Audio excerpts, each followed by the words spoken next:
5 best mutual funds इन 2024। 5 ऐसी categories बताऊंगा आज आपको जिन्होंने पिछले 5 साल में अपनी कैटेगरीज में सबसे बेस्ट परफॉर्म किया है। नंबर 1 कैटेगरी आती है ईएलएसएस यानी कि equity linked saving scheme. ELSS के थ्रू आप साल का 1.5 लाख रुपए तक सेव कर सकते हैं टैक्स में। जिसमें नंबर 1 पर आती है SBI long term equity fund direct plan growth, जिसने पिछले 5 साल में 24.75% एनुअल रेट ऑफ रिटर्न दिया है। यानी कि आप देख सकते हैं कि ये एक डायरेक्ट प्लान होना चाहिए। अगर आप रेगुलर प्लान लेंगे तो आपको कमीशन लगेगा, तो आपको हमेशा लेते टाइम ध्यान रखना है कि डायरेक्ट प्लान होना चाहिए। Second category large cap. Large cap category के अंदर Nippon India large cap fund direct growth ने पिछले 5 साल में 20.69% का एनुअल रेट ऑफ रिटर्न दिया है। Third category mid cap. In mid cap mutual funds Motilal Oswal mid cap fund direct growth, जिसने कि पिछले 5 साल में 32.42% एनुअल रेट ऑफ रिटर्न दिया है।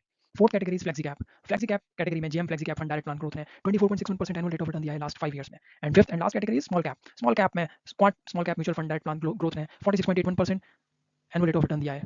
तो ये थे हमारे top 5 best mutual funds in 5 different categories based on their 5 years performance, जिसमें नंबर 1 पे ईएलएसएस में SBI long term, large cap में निपॉन इंडिया, मिड कैप में मोतीलाल ओसवाल, फ्लेक्सी कैप में JM flexi cap, small cap में quant small cap. Thank you for watching, और अगर आपके कोई क्वेरीज या क्वेश्चंस हैं तो आप कमेंट्स में जरूर पूछ सकते हैं। Thank you.